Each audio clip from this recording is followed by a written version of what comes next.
This is the future. Meghan, Hi.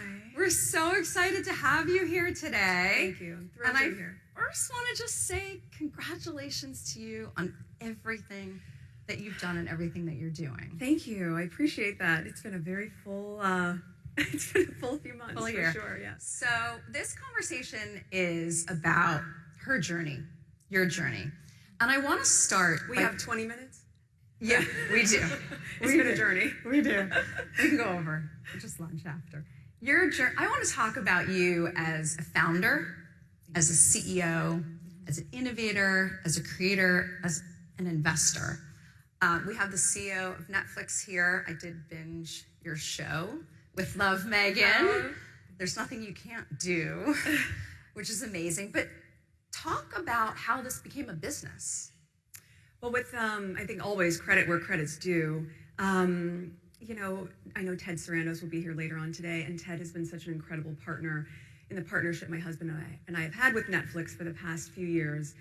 And then Bella Bajaria as well has just been so incredibly supportive. And I think just naturally, I was doing what I've always loved to do. And people couldn't see that more broadly, but what I'd love to do was always make things in my kitchen, do small flower arrangements, make a lot of jam.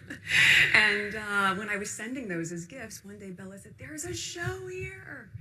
And I hadn't at the onset thought that that was something that I wanted to share in that way. And creatively, we worked as partners to really find a way for it to land and for me to be able to share it and just have fun, which is really, I think, the goal in this chapter, for me certainly. And then you just watch the extensions of that, where Netflix coming on as my business partner for the brand, as ever, is really an extension of the evolution of our partnership together, and they complement each other. Well, what I love about the show, raise your hand if you've seen the show. Okay. If you haven't, Ted's gonna be very happy, Meghan's gonna be very happy, you're all gonna be watching the show. It's amazing. What I love about the show is that you bring in your family, you bring in your friends, you bring in like the team, the crew, you make them part of the show. That was very important to me. And so talk to me a little bit about, you care for so many people, and you talk about joy and love. Everything that you do comes with caring for the people that are on your show and around you. You're CEO. There's a lot of glam, but we know there's a lot of grit and grind. How do you care for yourself?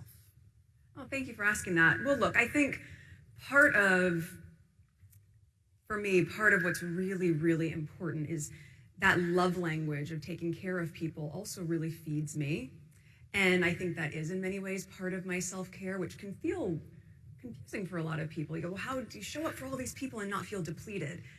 But a lot of times, if you're doing it in a way where you are giving in a way that is thoughtful and intentional and so authentic, it actually energizes you as opposed to depleting you. So as an example, when you mentioned the crew as a character, when I said, how are we going to do a cooking show or a crafting show that doesn't feel like a typical stand and stir, which we all remember from back in the days. We stand, look at camera, and you're stirring something. I didn't necessarily want to do that.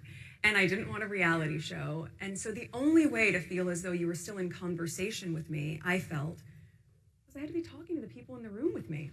And that was the crew. And you know, on Suits, we had a crew of over 200 people. So, and on this show, it's a crew of 80 people, which also, when people said, why didn't you do it in your house? It's like, well, my kids are coming home for their nap, and 80 people in the kitchen isn't really the childhood memory I would love for them to have.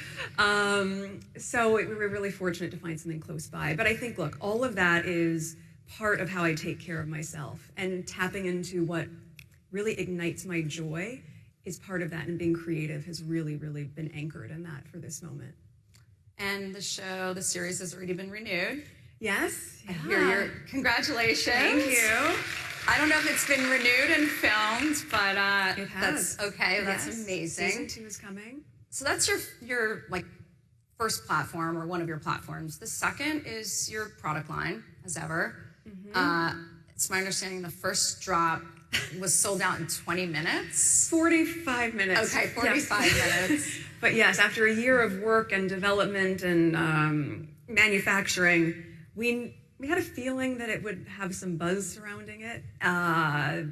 45 minutes was not something I could have anticipated. I'm super grateful for the support. That's Yes. such a surprise. That's so exciting. Thanks.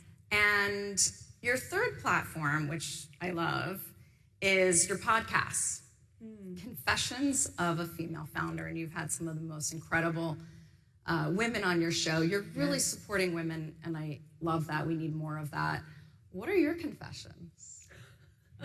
As a female founder. There are quite a lot of them on the episodes, I will say. So Confessions of a Female Founder felt as though it was the perfect complement for what I was building at this point in my life. Between the series and between the brand, I thought, how interesting is it to be able to listen to the conversations of someone building a business while they're doing it?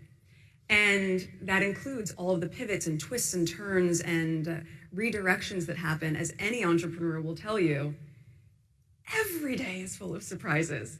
And, on the show, the other show, on the Netflix series, I will say Surprise and Delight.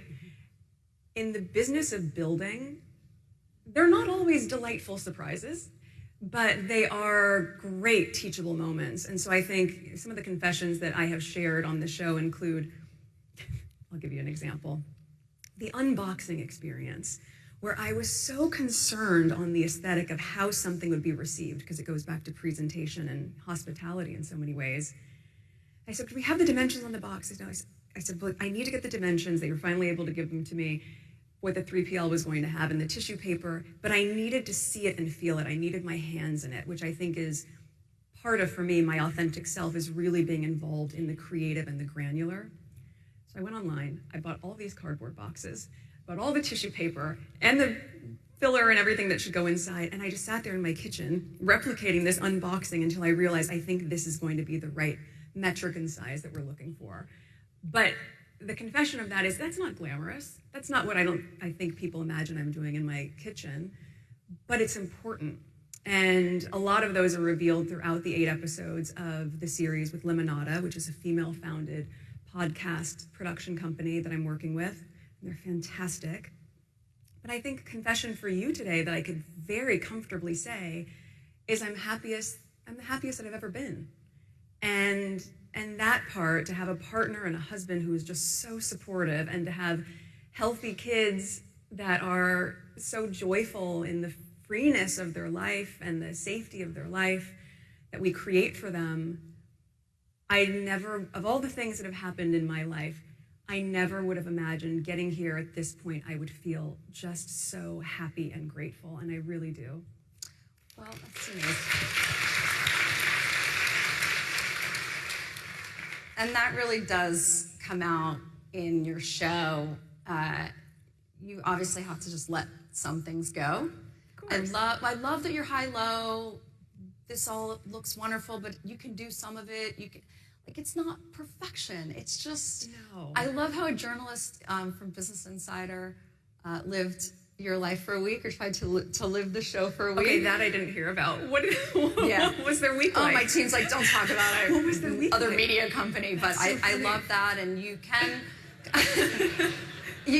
not on the script. You can live this life. You've brought this life to the world in Wow. such a beautiful way. And backstage we were just talking about, we kind of need hope. I like to say fun, but hope, and you're really focused on that. So Well, I think we appreciate it. Thank you. I mean, I think hope maybe is one word for it. Also, just people wanting to reconnect with each other, really wanting to have a sense of community and to feel grounded in something that's real and that's not that complicated.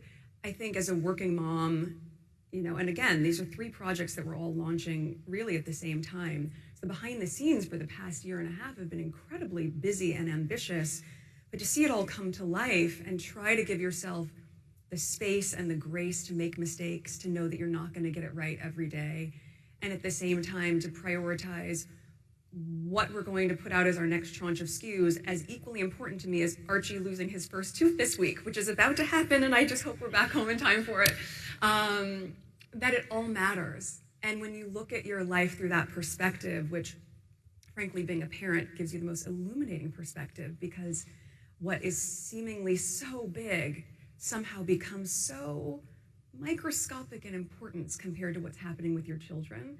that's certainly how I feel, that you just make time to do it all. And I think maybe that's what is hopeful. That's what feels like the dream. Well, you are a very high-profile person. You are under a lot of microscopes, scrutiny. How do you just stay focused, minimize the noise, not get distracted? Give us some tools, tactics. We all have that in our lives. Well, when I was backstage listening to Ryan speak, and he gave that quote, which you all would have heard, what did he say? Tina Fey said, if you're feeling good about yourself, you don't want to, what did he say verbatim? If you're feeling good about yourself, go online. Right. Yeah, just go online. So I don't do that. I've made a very, very conscious effort to create boundaries for myself and for my mental health, for my well-being, and certainly to role model that as well for my children. I'm conscious of not just raising a very strong and confident young woman, but also having a son. I think it's just as paramount of importance for young men to be raised with a confidence and sense of self that is going to empower the women around them too. So I try to model that behavior, but again, it starts with whatever's going on internally. And when I am able to not even just tune out whatever that noise is, to really not give it any credence, that has become so much a part of my day-to-day life. And things will get brought to my attention on a need-to-know basis. Outside of that, I'm kind of late on the boat for a lot of things going on, and I'm okay with that. That's part of what I find to bring me peace. It also helps me have very, very strategic focus on the intention of the products, the creative or the producerial work that we're doing that I want to bring to the table. So it does give me a lot of space to focus because I'm not in the same swirl that a lot of us find ourselves in. Well, speaking of the Ryan interview, I was with the journalist who did the interview. We were in the green room, and I said, give me some tips. What should I ask Meghan? You don't need tips. Oh. You're doing great. I always need tips. And she said flour sprinkles. Oh my gosh. Talk about flour sprinkles. You would think it's like a little fairy if I could just be tossing them around all the time. The obsession that has come with flour sprinkles, Explain I was to not this expecting. audience who might not have watched the show yet about flour sprinkles. So it sounds so all things to be talking about for TIME100. Let's talk about flour sprinkles. Because I think it speaks to the tiny moments of joy that are so effortless and just create a little bit of magic that we're all craving in our everyday. They're tiny little flower petals that are dried. I started putting them on salads. I started putting them on scrambled eggs. It didn't actually matter. On a yogurt parfait, the level of charm that you find people have when they see these tiny little dried petals is something I can't fully wrap my head around, but I appreciate that there is a love for the detail and the small level of delight that can be added. So take flour sprinkles really as an analogy and think about what you could do in your everyday life that can just have a little splash of magic on unexpected moments. And as a CEO, you're going to patent that, and that's your IP, and no one can steal it.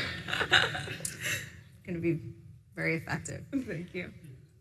We had Nicole Kidman as one of our Women of the Year in February, and she's also a CEO in addition to everything else that she does. She's incredible.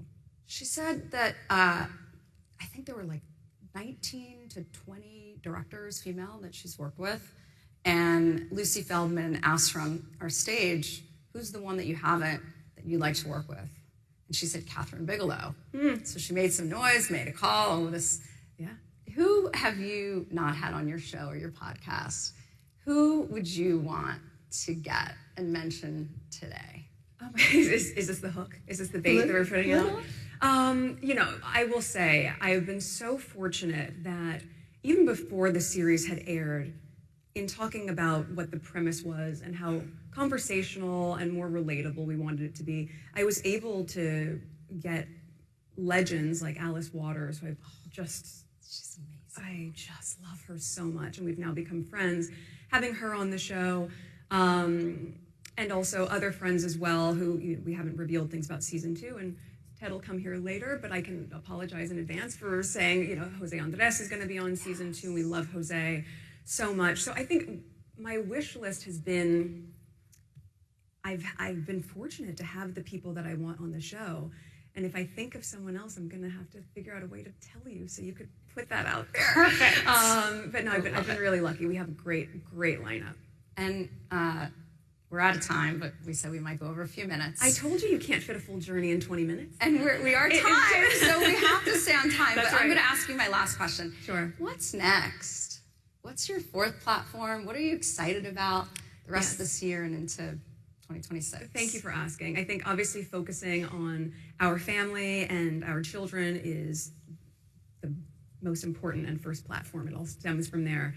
But beyond that, as I continue to work to uplift other female founders, that's really using the platform of Confessions of a Female Founder to do that, to continue to expand my portfolio of investment into female-founded companies because they are so under-resourced and under-supported. That is very, very important to me. And then the extension of, as I continue to invest in them, investing in myself with the business of As Ever, scaling that to growth, and then there'll be more surprises. Can't wait. Thank you, Meghan. Thank you so much. Congratulations again on everything. Thank you. So happy to have you here. Thank you.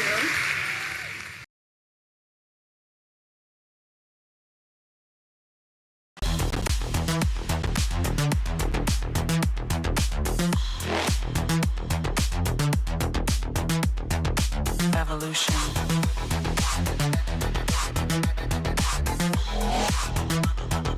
This is the future.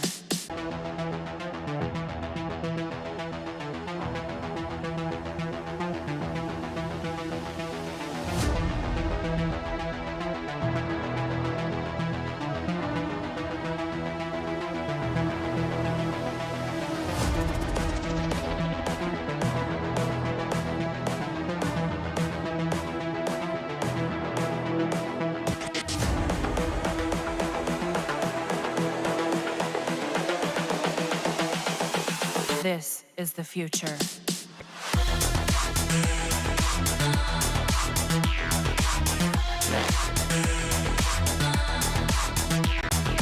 Evolution.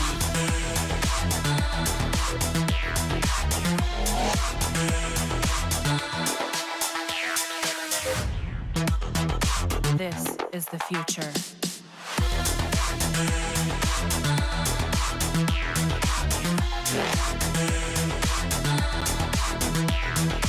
Evolution.